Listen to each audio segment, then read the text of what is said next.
Hey guys, welcome back to Flour, Eggs, and Yeast, a channel dedicated to food, drink, and good times. By talking good times, we're going to talk cobbler today. Be a peach cobbler, could be a berry cobbler.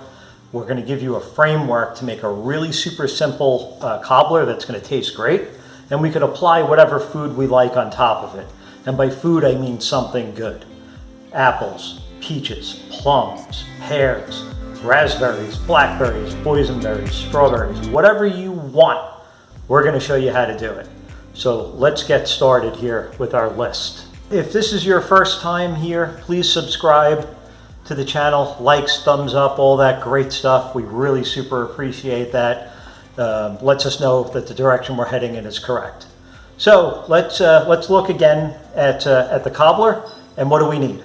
Stick of butter, 1 stick unsalted butter, okay? We're also going to do a cup of sugar, okay? This is regular granulated sugar. We're also going to use dark brown sugar, so white sugar with molasses. Really gives it a nice sweetness on top. We're gonna do a 1/2 cup of this, 1/2 cup of brown sugar. If you don't have it, it's not a big deal. You could use the regular sugar, it's fine. This just gives it a little bit extra. A tablespoon of baking powder.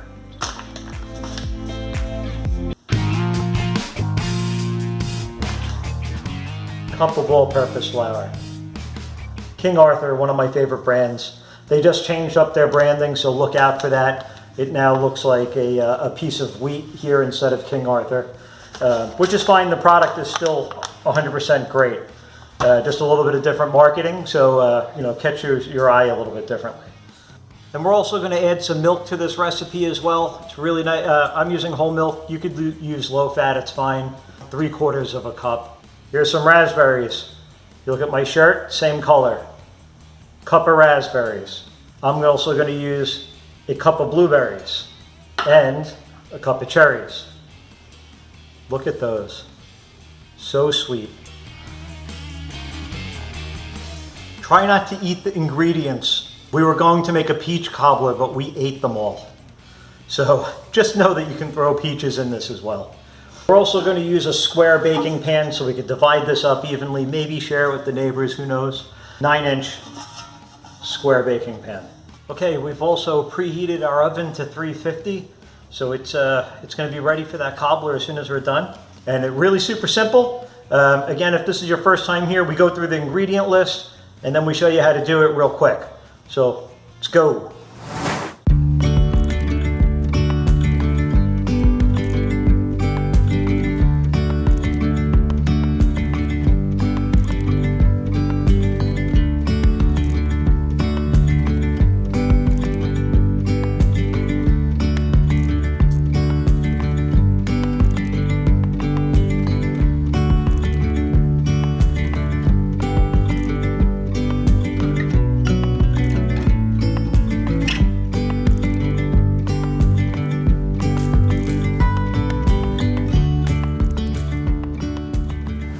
It also doesn't hurt to have a glass of wine in between while we're waiting for cooking and mixing and everything else. So whatever your beverage of choice is, add that to the ingredient list.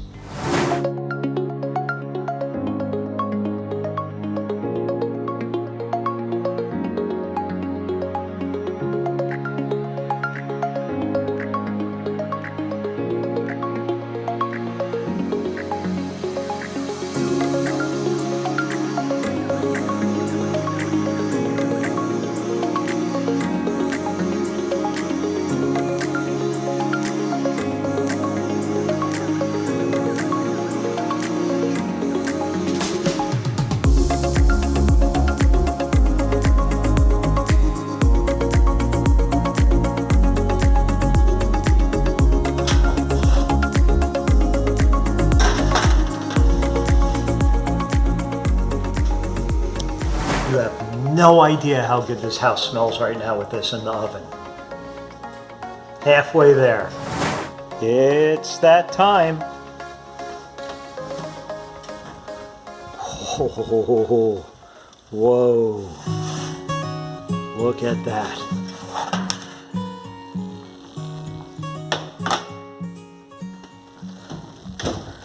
If you could smell this right now. I don't know if you can hear or see the fruit under there. It's pulled away from the side perfectly. This is about 40 minutes at 350. Yes. Looks a lot different than when we put it in, didn't it? Doesn't it?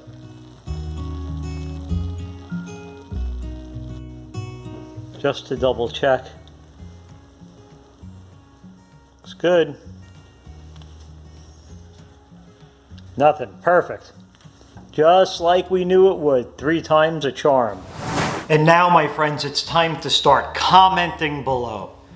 This is a very good cobbler. It's warm, it's flaky, perfectly balanced between sweet and tart, and I'm not going to show it to you. You know why? Because I want you to watch more videos and try this on your own.